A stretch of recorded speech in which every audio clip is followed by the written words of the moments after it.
পশ্চিমবঙ্গের রাজনীতিতে এত বড় ঝড় এর আগে বোধহয় কখনো আসেনি।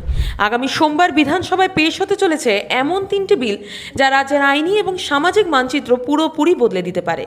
যার মধ্যে সবচেয়ে বড় ধামাকা ইউনিফর্ম সিভিল কোড বা অভিন্ন দেওয়ানি বিধি। গোয়া বা উত্তরাখণ্ডের পর এবার বাংলাতেও সবার জন্য হয়তো একই নিয়ম আসবে। আর শুধু তাই নয়, এবার থেকে সরকারি সম্পত্তি নষ্ট করলে অভিযুক্তের ঘরবাড়ি সম্পত্তি পর্যন্ত নিলাম করে দেবে সরকার। কিন্তু হঠাৎ কেন এই সিদ্ধান্ত, আর সাধারণ মানুষের ওপরেই বা এর কি প্রভাব পড়বে? শুরুতেই আসা যাক সবচেয়ে চর্চিত বিলটিতে।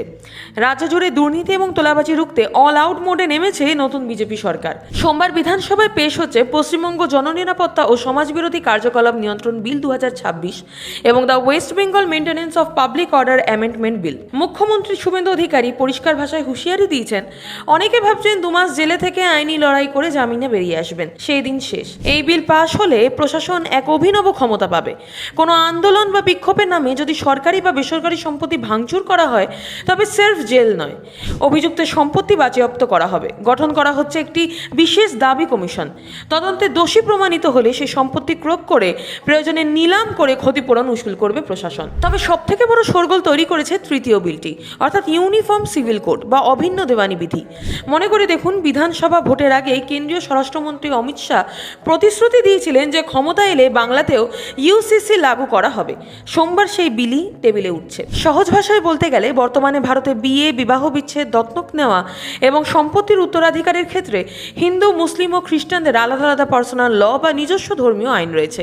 কিন্তু অভিন্ন দেওয়ানি বিধি চালু হয়ে গেলে ধর্ম নির্বিশেষে রাজ্যের প্রতিটি নাগরিকের জন্য কেবল একটি আইন প্রযোজ্য হবে। তুষ্টিকরণের রাজনীতি বন্ধ করতে এবং সবার সমান অধিকার নিশ্চিত করতে এই বিল আনা হচ্ছে বলে দাবি শাসক শিবিরের। স্বাভাবিকভাবেই এই বিলকে কেন্দ্র করে বিধানসভার অধিবেশন উত্তপ্ত হওয়ার সব রকম মশলা মজুত রয়েছে। সোমবার এই বিলের ওপর মাত্র 1 ঘন্টার আলোচনার সময় বরাদ্দ করা হয়েছে। বিরোধীদের দাবি তড়িঘড়ি করে এই ধরনের স্পর্শকাতর বিল পাশ করিয়ে রাজ্যে ধর্মীয় সামাজিক ভারসাম্যে আঘাত আনার চেষ্টা চলছে। বিশেষ করে সংখ্যালঘু সম্প্রদায়ের পার্সোনাল লতে হস্তক্ষেপ করা হচ্ছে বলে অভিযোগ তুলছে বিরোধী দলগুলি। এখন প্রশ্ন হলো, সাধারণ মানুষ হিসেবে আপনার কি জানা প্রয়োজন? প্রথমত, সম্পত্তি ধ্বংস রুখতে যে বিল আনা হচ্ছে তা সাধারণ মানুষের ট্যাক্সের টাকায় তৈরি সরকারি সম্পত্তি রক্ষা করবে। দ্বিতীয়ত, ইউসিসি চালু হলে বহু বিবাহ বা লিঙ্গ বৈষম্যমূলক কিছু পুরনো প্রথার অবসান ঘটতে পারে, যা বিশেষ করে নারীদের আইনি অধিকারকে আরও শক্তিশালী করবে। তবে এর বাস্তবায়ন কতটা মসৃণ হয় সেটাই এখন দেখার। সোমবারের এই ঐতিহাসিক অধিবেশনের দিকে নজর থাকবে গোটা দেশের। আপনার কি মনে হয়, বাংলায় অভিন্ন দেওয়ানি বিধি বা ইউসিসি চালু হওয়া কি সঠিক সিদ্ধান্ত? আর সম্পত্তি বাজেয়াপ্ত করার এই কড়া আইন কি রাজ্যে তোলাবাজি সত্যিই বন্ধ করতে পারবে? আপনার গুরুত্বপূর্ণ মতামত অবশ্যই নিচে কমেন্ট বক্সে জানান। ভিডিওটি ইনফরমেটিভ মনে হলে লাইক শেয়ার করতে ভুলবেন না। দেখতে থাকুন।